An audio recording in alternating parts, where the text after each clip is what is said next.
confession is a wonderful, wonderful experience. Just a couple of insights. The prodigal son, the key with the prodigal son in some ways is that we fail to put yourselves into the father's shoes. You know, they said there that you have to say, I'm sorry, and also somebody has to say, I forgive you. How often is it that maybe we need to say, I forgive you, but we can't do that? So it's not just, I think we put ourselves in the prodigal son's shoes all the time, not always in the father's shoes or in the older brothers. But to think of the father, what this is this is a son saying to his father that you are dead to me. The only way you get the inheritance is through the death of the father. And so by him asking for the inheritance, he's saying to the father that I want you or you are as good as dead to me. And for a father to forgive that betrayal is powerful. There's lots that can be said. I thought the insight on the fact that we love confession, just turn on TV. Isn't that so true? How many people say stuff, even on Facebook, and you're like, oh, maybe that one wasn't for the whole world. But yet people do. Why? Because I think it's innate in us that we have a desire for forgiveness. And when we have sin in us, we want it off our shoulders. And we have that instrument in the sacrament of reconciliation. And we have a powerful story of somebody who moved their eyes from Jesus and eventually, through the mercy of God, was able to be returned and restored to the love and mercy of Christ. And so I welcome up Reed Holiday to share with us his conversion story.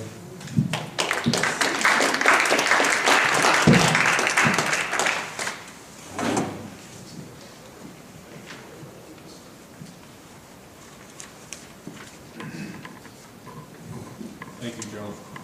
This thing on. Should be sticking up your Hello, hello. Well, as you know, my name's Reed Holiday, and I'm a man who has received numerous miracles in my life. I wouldn't be standing here tonight if I hadn't. I'm going to give you a couple of short definitions, or I like really short ones. For grace is getting what I don't deserve, and mercy is not getting what I do deserve. And I want to share a verse with you. Now, this verse I'm going to share, I know Paul wrote it, and he was talking about apostles. But this verse has given me a lot of strength in my life, and it's very special to me. And it's from 1 Corinthians 15:10. It says, "But by the grace of God I am what I am, and His grace to me is not without effect. No, I worked harder than all of them, yet not I, but the grace of God that is with me." And another passage, my sister turned me on to this, and she had a mentor that was who was an actual sister, a nun. And I was serving some time and struggling, and she told me to read the 23rd Psalm, and pray the 23rd Psalm. And I don't know how many of you are familiar with that, but I'm going to recite that. And it goes, "The Lord is my shepherd, I shall not want. He makes me lie down in green pastures. He leads me beside quiet waters. He restores my soul. He guides me in pathways for His righteousness. Even though I walk through the valley of the shadow of death, I will fear no evil. For your rod and your staff, they comfort me. He prepares the table before me in the presence of my enemies. He anoints my head with oil. My cup overflows. Surely goodness and mercy will follow me all the days of my life, and I will dwell in the house of the Lord forever." Having said that, I grew up right here in South Dakota, up in Clark County, small farming community. I grew up in Naples, went to school in Hazel. I went off to the military, but in about my summer between my sophomore year and junior year in high school, I discovered booze, alcohol. And the first time I seen somebody drunk was one of my older brothers, and I seen him make a fool out of himself, and I thought, man, I'm never going to be like that. But yet, a couple of years goes by, and a friend of mine got his mom's car and a six-pack of beer and had a couple of girls to go for a ride, and so he asked me to go along, and I did to fit in, and that night I drank a half a can of beer. Nothing happened. But it's like it opened Pandora's box, and I didn't realize the depths of alcoholism in my family. And so the next time I had a chance to drink, I said, I'm going to drink enough to see what this is about. And I did. I drank a pitcher of beer, and man, I got feeling pretty good. And when I was about 6 years old, I'd been sexually molested, and I think that was part of this. It wasn't anyone in my immediate family, but I think that was part of my problems. I never talked about that. And so I had also got a pint of whiskey that night. And I drank about a quarter of that pint of whiskey straight, and it was just like magic happened.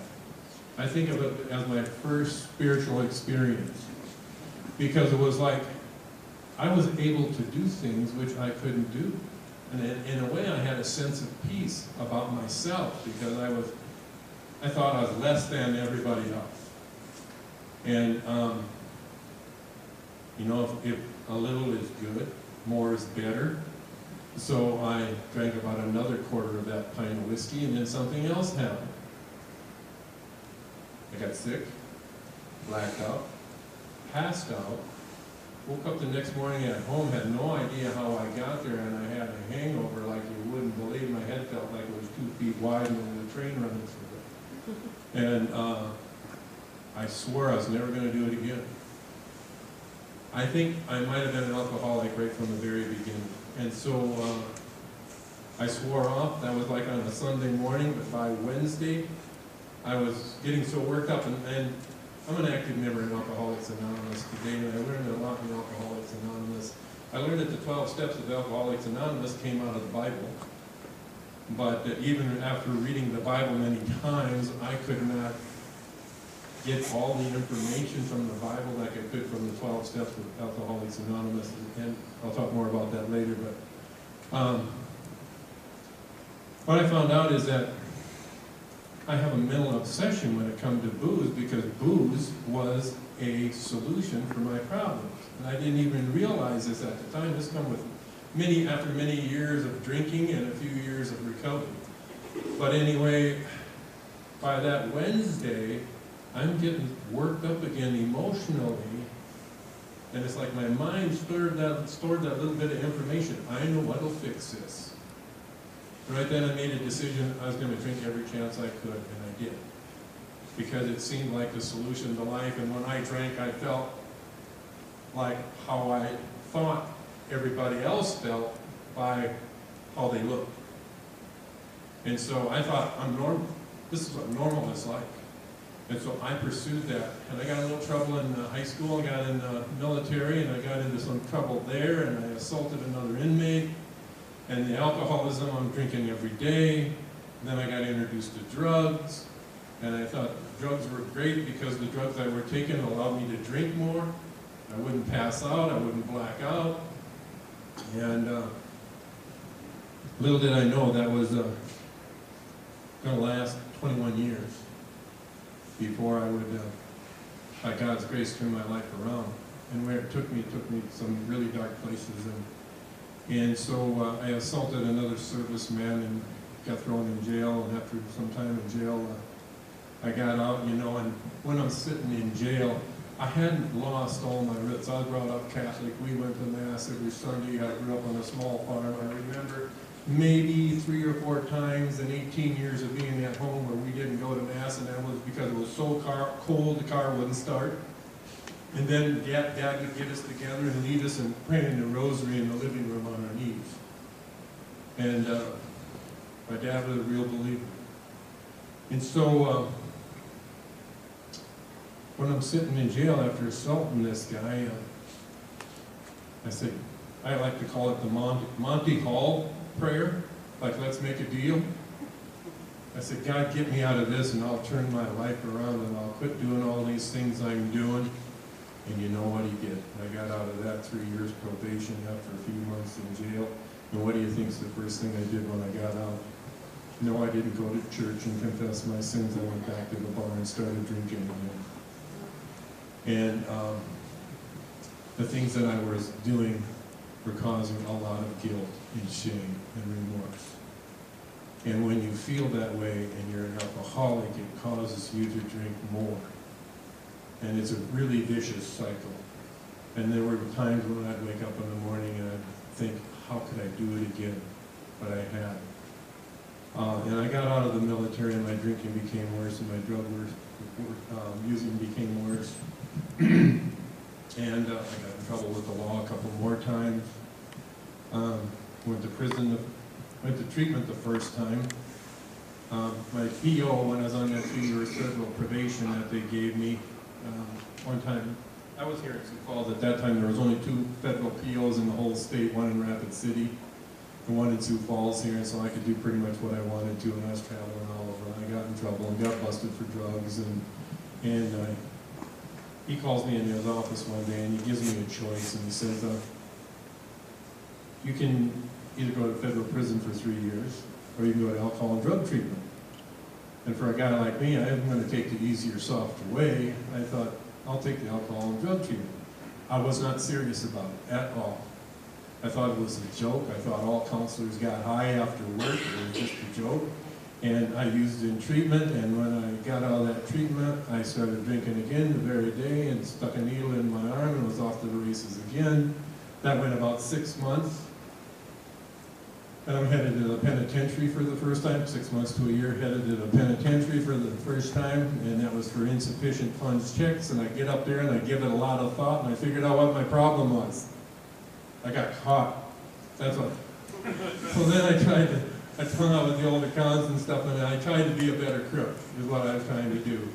And I used when I was in prison. Actually, I got out with a little bit of a habit, and I had to go to another prison because I owed Nebraska some time, and I got out of there and I come back to Sioux Falls and I'm drunk when I get here, and it's right back to what I always do, drinking and using. And that, I got busted again then and hired a hotshot attorney, and he said, he found a loophole in the law. It said if you're a first-time drug offender, you should have a shot at treatment. So I'm off to my second treatment program. And this is in '77, and I'm beginning to dummy up just a little bit.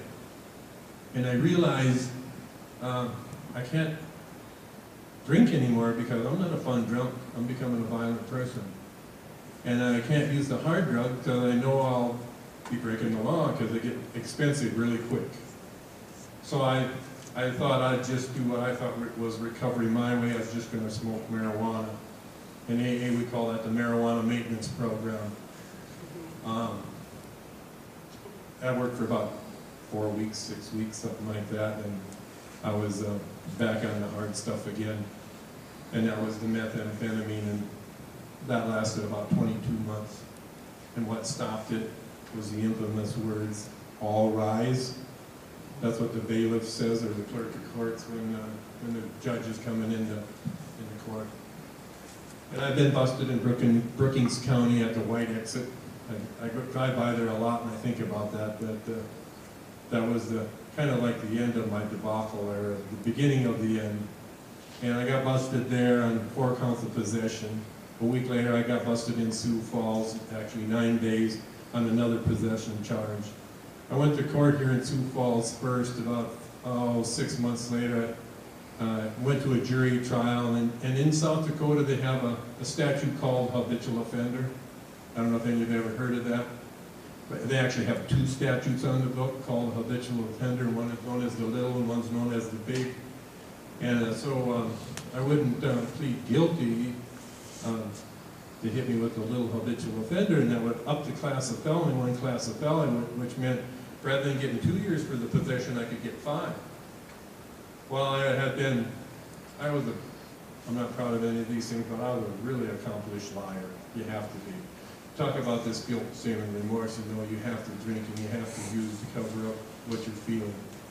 Thank God for confession. And so I wouldn't take a plea bargain. They found me guilty of the possession charge. And I thought I was going to go to alcohol and drug treatment program, either in Salt Lake City or Denver, Colorado. When I go in to get sentenced, and the judge sentenced me to 4.5 years in prison. That was a shock. When I got up to prison 3-4 weeks later, I found out why. Because I had also went and done an armed robbery with a couple of guys. And this one guy got busted on the burglary charge. When he went to jail, he told about the robbery to get out on the burglary. And I gotta say today that that guy did me a favor in many ways, because he held me accountable for my actions, and if I'm not accountable for my actions, I will never stay sober. And so, I get up to the prison, and the sheriff from Spink County comes and serves him with armed robbery. I get a court-appointed attorney, file for a fast and speedy trial. They dismiss the charges after 6 months. I managed to stay out of the hole for 6 months. They gave me trustee. I'm out there, and I was out there for 6 months, and they pulled me back in. They recharged me. And when I was out there, I was staying clean and sober. And when I got sent back in, I thought, what's the use? And in between that time, after I was in, from when they charged me, and I was in 8 months, I went back to court in Brookings County on these 4 drug possession charges at the White Exit. And they offered me a plea bargain. They said, if you'll plead guilty to 2, we'll drop the other 2, and we won't file a habitual offender on you again. And I knew that wouldn't change my parole date, because I was already serving 4.5 years. I took the plea bargain. So I got 2 more 18-month sentences. And they were doing this, I realized now, they were really kind of setting me up, because they had plans with that robbery again. So when I got down to about 100 days short of my parole date, they recharged me with that robbery. And they offered me a 10-year plea bargain if I would plead guilty. But I wouldn't, because of my ego, my false pride. And I wasn't willing to admit guilt. And so, but I told them, no, I won't. Well, actually, yeah, I'm going to get this straight. It's been a while now. But anyway, they offered me 10 years, and I said, I won't plead guilty because you charged me then, and you're charging me now, and I sat all this time. I need a better deal. So my attorney went to the state's attorney, and they come back, and they said, we'll give you 9 years. And they called me. I was up here on the hill at Granite City, and I told the attorney on the phone, I said, yeah, I'll take the plea bargain. Well, then I went back to my cell, and I got high, and I got what in AA is known as a resentment. I got to thinking about this, and got to feeling self-pity for myself, and thinking, how can they do this to me? And you know, I couldn't wait to get out of my cell the next morning to go tell that attorney and tell him to stick that plea bargain. And when I told him that, he said, you know what's going to happen? You're the one that's going to get stuck. They're going to give you life without parole. And I had some flippant remark for him. So we go to a jury trial, and I get found guilty. And then you have this hearing on the habitual offender, and there's no defense against it. They just look at your criminal record, and by now I got 4 felonies on my record. And so if you have 3 felonies or more, they can enhance that on the big habitual offender to life without parole or death by execution. And so my attorney says, why don't we plead guilty to this? Maybe they'll only give you 40 or 50 years. I said, that sounds like a good deal. And I had no defense against it anyway. So we go in through the hearing on the habitual offender. I plead guilty, and the judge before sentence, he said, Mr. Holliday, stand up. He said, you're a career criminal. You're a hopeless case. You can't and won't change, therefore I sentence you to life without parole. My best thinking, running my life, got me life without parole. And when he told me that, I just went kind of numb. And I didn't have any feeling for a while. It was almost kind of like I had an electrical shock running through my body. And my attitude got really bad after that. And I assaulted an inmate on the hill, thrown in a hole for a long time, and I got out, and I did what I always did. 2 months later, I was back in the hole for 2 more months, and when I'm sitting in the hole, I figured something's got to change. Something has to change. But what can I do? The only solution I could come up with is I'll put in for a transfer to a different prison, and maybe they'll ship me out of here where they don't know me. And they did. They shipped me over to Stillwater. And you know, when I got over to Stillwater, Minnesota, that's a double maximum security prison. I thought, I'm not going to do this anymore. I'm going to make some changes in my life. I'm not going to get involved in all this again. But it was probably 2 months later, I'm right involved with it again.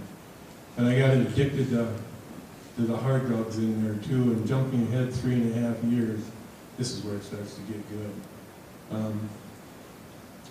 I was at a full-blown addiction, using heroin, meth, cocaine, pharmaceuticals, smoking pot every day in prison. I I wanted to quit, and I could not. I couldn't even go 2 hours without smoking a joint. And the reason I tell you this is because it's just amazing that I'm standing here today. Now I'm talking to another lifer, and I thought I'd seen this guy around. Maybe that's why I went to talk to him, but I thought he was kind of an oddball. By now I've been in 8.5 years, and this guy had been in 10. And I'd see him, and he had a smile on his face most of the time, and one thing I knew is that his life sentence wasn't affecting him like mine was me. And maybe that's why I went to talk to him. So I went and talked to him. I told him how hopelessly and helplessly addicted I was and how I wanted to quit. And I couldn't. And then he shared something with me that turned my life around. He reminded me of God. He said, you can do with your addiction what I do with my anger. And then he shared with me how he had come in with a 40-year sentence for armed robbery too. And he always had an anger problem. And he said one day a guard got in his face and he blew up on him, and he stabbed him so many times with a ballpoint pen that they gave him life without parole. But since then he had learned to give his anger to God, and God would take it. I thought this guy was some type of kook or something, I thought if there was a God, he surely wasn't present in this world anymore, not in the world I lived anyway, because, like I said, I was on the dark side of things, but that stuck in my head. And I can't tell you if it was 2 days later or 2 weeks later, but just one night I went into my cell, and it was New Year's Day of 1988, that night when they locked us up. I'd been high the whole day, into another guy's cell and threatened him and robbed him that day. And yet, when I went to bed that night, I asked God for help. I said, God, I'm hopelessly and helplessly addicted. I can't stop. Then I could remember 2 prayers from my childhood, so I said 2 Our Fathers and 2 Hail Marys. And I went to bed, and I didn't expect anything. The next morning when I got up, the guys in this outlaw gang that I was in, they came by and they said, come on, Doc, let's go get high. And I said, no, I'm not going to get high today. And they just laughed at me because they heard me say this, and I've been trying to quit for 6 months. And I'd tell them that, and then 2 minutes later, I'd follow them right down to the shooting gallery to get high. But when I said that morning, something strange and wonderful happened. It felt like a huge weight was lifted from my shoulders, and I felt this peace I had never known. It talks about that in the Bible, a peace which surpasses all understanding. And I'm so dumbfounded by this, I start pacing my cell floor. That's something I had never done in the 8.5 years being locked up. But it's like, I'm just trying to figure out what happened. And over the course of the next couple of days, I come to the realization that as much as I didn't want it to be, it had to be the prayer that I said. Because I didn't want any part with God. We had split ways a long time ago, and by that time I was either agnostic or an atheist. And yet God did this. And then I thought, if I'm this wrong about this, I'm probably really wrong about a lot of the other ideas I have about life and thinking. And so there was a guy in this gang, and that I was in, he was actually prospecting for it, and just got out of treatment. And the treatment, that's a story too. But he just got out, he was serious about staying sober.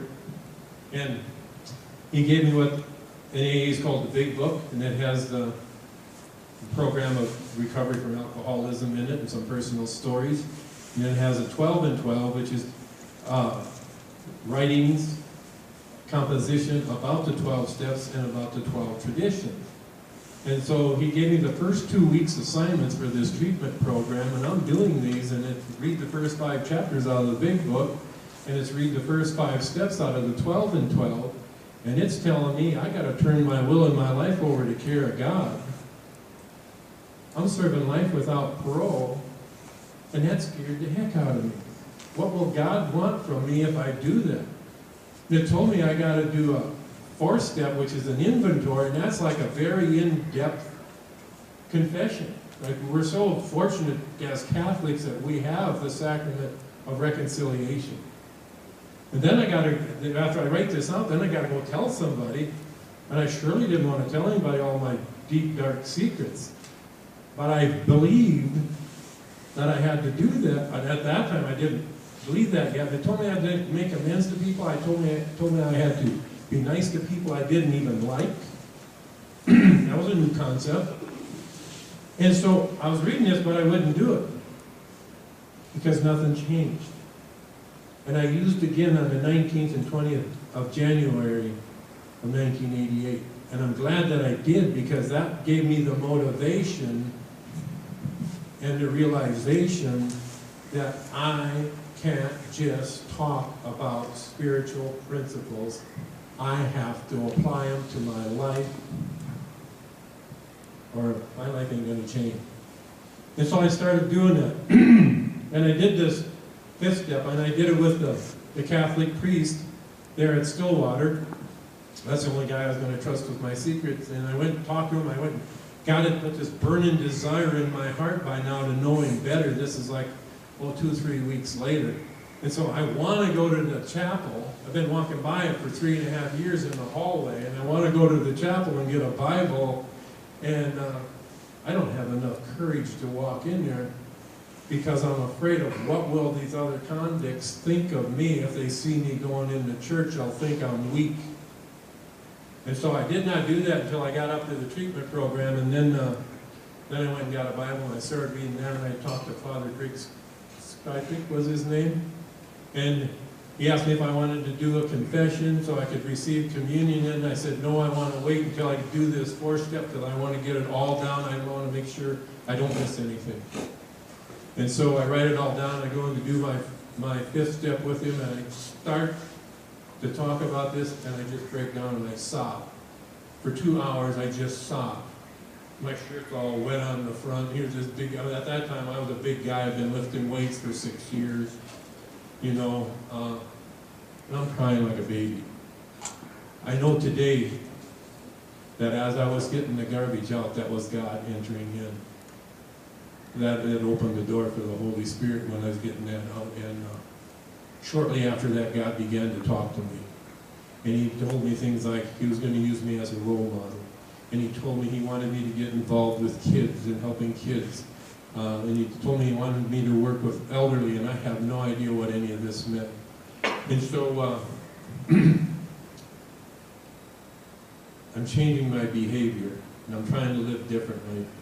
And one day I'm sitting in, well, actually we came in for, is working, we came in for lunch to eat our noon meal, and then they'd lock you up in prison. They're constantly counting you. So they feed us our noon meal, and they lock you in your cells when they count you. When they get done counting you, here comes the goon squad, and that's a bunch of the biggest, toughest guards in the prison, and they come and they put me in shackles and leg irons, and they take me down to what they call the security center, and they're going to ship me back to South Dakota. 2 days prior to this happening, I have been praying for God's will. That whether should I stay here and trying to witness to these guys in this gang, not knowing if I'm strong enough to even do that, or should I come back to South Dakota because I'm starting to repair the damage in my personal relationships with my family. So I'm praying, should I stay here or go back and try to work on the relationships? And so they throw me in the detention center, and they're shipping us over to the other prison, Oak Park Heights. And on the way over there, I asked the guards, I said, so what am I supposed to be doing? Because I'd cleaned up my act by now. This is 6 months later. And one guard said, we don't know. But we had this list with all these other guys' names on it for a week. And then yesterday someone added your name to the list. Now, is that odd or is that God? I think that's God. And I got over to Oak Park Heights, I'm there a couple hours, and they said, pack your stuff, holiday, you're going back to South Dakota in the morning. So I get back to South Dakota, and there's a group there called Cons on Preventative Education, and it's us telling our stories and the mistakes that we made trying to help kids, and we go to churches and schools and things like that. And I want to get involved with this, and I left in bad graces because I've, been a drug smuggler and insulted people, and so I go into the classification board and I'm witnessing to them, I'm telling them about my spiritual experience and how I've changed, and they said, well, you can talk the talk, let's see if you can walk the talk. We'll see you in 6 months. So 6 months I go back and they let me do this, and I remember the first time I went out was to talk at a Lutheran prayer breakfast in Mitchell. And I got there and started telling my story, and I just turned into a blubbering mess, I started crying, and I know today that was the work of the Holy Spirit again, working in me and healing me, and a witness to what I was saying. And so, I don't know how we're doing on time, but jumping ahead, after 2 years, and the work that I had done, the commutation board, and I should say, go a little bit further. I need to tell this too, because in the Bible it talks about to bring about God's will. God may prepare a person over here and prepare a person over here. And I think of Peter and the centurion, and I might not be getting this right, but there was Peter and either the centurion or Cornelius. But anyway, he prepared both of them and got them together to bring about his will. And so I'm doing this talking, and I'm a member of AA, and the Alacanair group, that's the AA group behind the walls. It's the first time they're invited to an outside AA function, and it's the 1989 spring conference in Aberdeen, South Dakota, and they're going to allow 3 inmates to go. And because I'm so active in AA, now this is the guy that they had me on close custody even when I was in the cell hall. They wouldn't even let me have a job because they didn't trust me. They were going to let 3 inmates go, and they chose me as one of the 3 inmates to go. And I still got life without parole. And I get up there, and we're to go up there, and all of us are supposed to tell a little bit of our story and thank the groups for coming in. Well, we get up there on Saturday night, there's 1,000 people at this event, and they're running slow on time. There's not enough time. So to make it fair, we drew sticks of gum to see who got to speak. I got the stick of gum. And so I tell a little bit of my story and thank the groups for coming in. And when I'm done, this little guy comes walking up to me, and I know that they do what they call a sobriety countdown. And they count down from who has the most sobriety to the least, and this guy had the most sobriety. And afterwards he comes up and he says, if there's anything I can do for you, let me know. I said, well, next month I'm going to see the Board of Pardons and Parole to see if they'll commute my life sentence. I said, you can write a letter for me if you would, if you feel comfortable with it.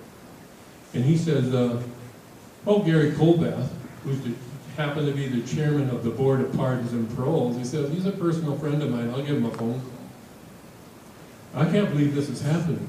So they put us in the county jail that night, and I'm thinking, this is really something, They get us out there, and the next morning they take us out for the Sunday morning meeting, and I bump into this little guy again, and he says, I've been thinking, I don't know the guy in this state that makes all the decisions, but I know somebody who does. The Lieutenant Governor, Walter Dale Miller, is my first cousin. I'll talk to him about you too. And so a few months go by, and I did a video for the Sioux Falls Catholic Diocese down at the Kateri Indian Center on alcohol and drug abuse and sexual abuse because of my being molested, and I talked about this. I gave a little talk, and afterwards the guy who shot the video comes up to Father Larry Rucker, who is my chaperone for today, and he wants to know if it would be all right with me if he sent a copy of this video to the governor, who was a personal friend of his, because he wanted to let the governor know that not everybody in prison is still negative. Some of these people are trying to help people and reaching out. And so that just kind of blew my mind too. And then there was this guy named Delbert Peterson, the special agent for the DCI. He heard about my change and he got me back to talk to the area schools where I grew up. After he heard my story, he was so amazed, I guess, impressed, that he called all the parole board members and asked them to commute my sentence. So I see the board and they recommend my sentence be commuted to 75 years. Now that don't seem like much of a break, but it is. Instead of looking in a cave, it's a tunnel. There's a light at the other end. There's a possibility for me for one day to get out of prison. In South Dakota, the process is it has to go to the governor's office, and then the governor can sign it or veto it. And he can sit there for as long as he wants until he leaves office. After a 17-month wait, the governor signed it. And he said on there that he thought justice could best be served by commuting my life sentence. So 4 years later, I'm in a medium security prison, Springfield, and I go up to the 5 minutes. Okay, I'll cut to the quick. I had a recommendation to have my sentence cut to 40 years. Someone called Crime Stoppers saying I was planning to escape from prison, so they threw me in the hole, tore up the recommendation to commute to 75 to 40. I had to spend a lot of time in prayer, and I got on my knees and I prayed, God, if this is where you want me, then give me the peace and the grace to keep serving you here, but take away this strong desire I have to be out. I said that prayer a couple nights. About 90 days later, they have given me trustee by now. I was never supposed to have trustee until next year. And I've been out 17 years. And so they gave me trustee. A guy picked up my case, the Secretary of Corrections. He said, I think I got, well, that's wrong. Not Secretary of Corrections. This guy named Jim Razor talked Secretary of Corrections, and he said, I think I got him talked into giving you work release, it's time to get out. And so I was cleaning up out at the Spencer tornado. This guy came out to me and said that 2 weeks later, Secretary of Corrections says, we're going to send you to Glory House so you can get a real job, start saving some money for when you get out. He said, after you're there, do your 6 months, I'll talk to the governor about getting you out on parole. I was there, I think, 5 months to the day, and the telephone rang, and there was someone from the governor's office asking for me, and the governor comes on there, and he said, he had a couple questions for me. He said, why do you think that judge gave you life without parole? And I'm thinking, not learning from my mistakes, alcoholic, drug addict before I could answer it. I won't use the words he did, but he said it wasn't because you're a rotten, nasty SOB. And I had to say, yes, sir. I said that in the fact I wasn't willing to admit guilt, and I wouldn't accept a plea bargain. And then he said, was anybody hurt in that robbery? And I had to say, yes, sir, I beat this guy up pretty bad. He said, this is what I'm going to do. I'm going to give you a 10-day photo to go home for Christmas. And I went back at Glory House for 30 days, and I'm going to release you on parole, and all you got to do is send in a form once a month. That's just unheard of. That's just unheard of. And he said, the reason I'm going to do this is because you prove you make good decisions and you don't go where you should. That's because I was following those principles I found in AA, but they're also in the Bible. And during the course of that Wednesday when I was in Springfield, I met this lady who had memorized a lot of the Bible, and she encouraged me to start reading it. So I started a devotion of reading it every day, along with reading other stuff too. And I began to memorize verses. I'll share this because there were some tough times too. I got thrown in a hole, I think, 4 times, and I never did anything wrong. And they always cleared it up, but I got thrown in the hole. And I got a lot of strength from this too. St. Augustine said, singing God's praises is like praying twice. So I memorized hymns when I was feeling down and out, and I would sing those hymns. And I got out of prison after I was on parole 5.5 years. My parole officer took my case back before the parole board. All 9 members voted to release me from parole. I think that was 17 years early too. Actually, I was supposed to be on parole until the year 2021. And yet I've been free for 17 years and off of parole for about 12. And it's, I lived this story, and it's just amazing to me too. And this is a short version. There's so much more I can tell you, but we don't have time. But God is so real. That Bible is alive and effective. Grace and mercy are abundant. Confession is, without the sacraments, in God's grace and mercy, I'd probably be dead or on death row. I wouldn't be here tonight, that's for sure. Thank you.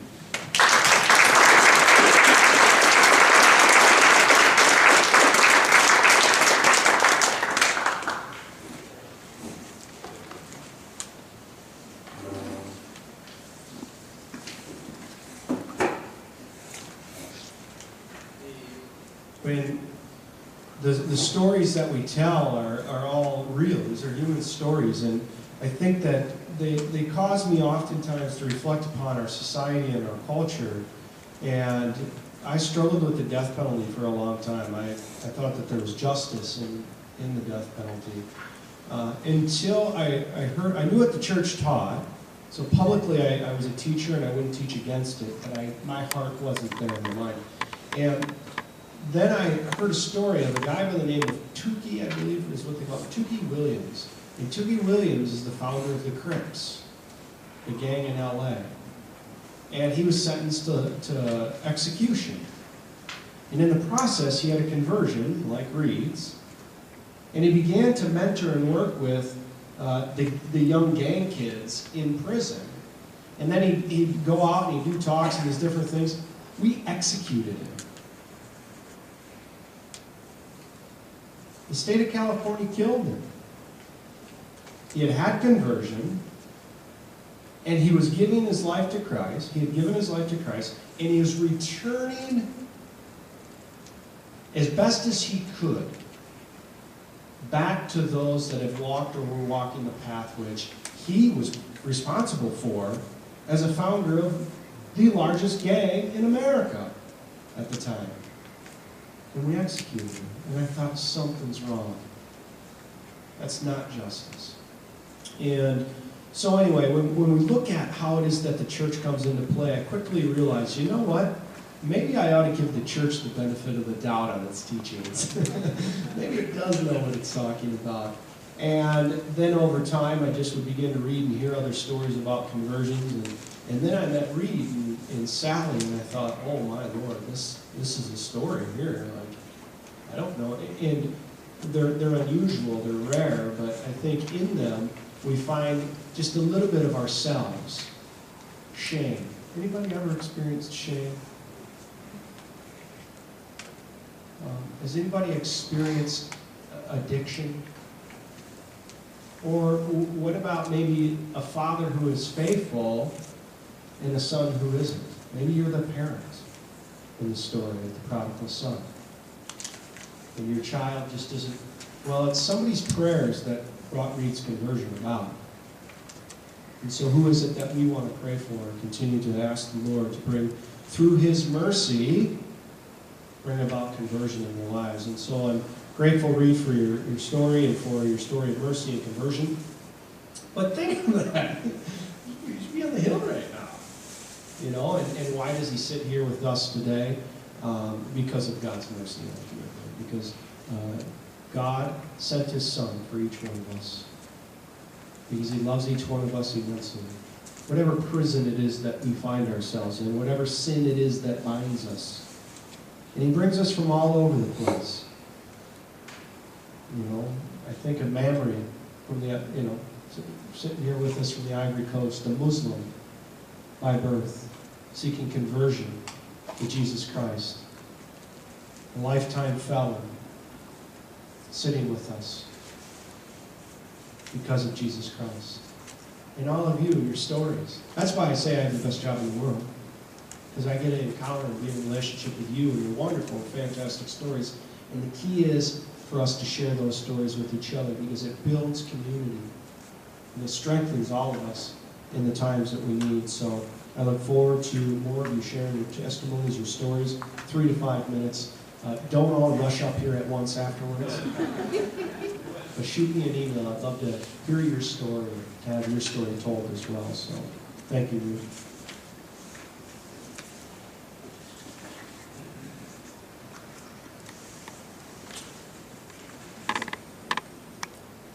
We're going to say the prayer of divine mercy, but why don't we just finish with the closing prayer of the Divine Mercy Chaplet as we end our evening here. In the name of the Father, the Son, and the Holy Spirit.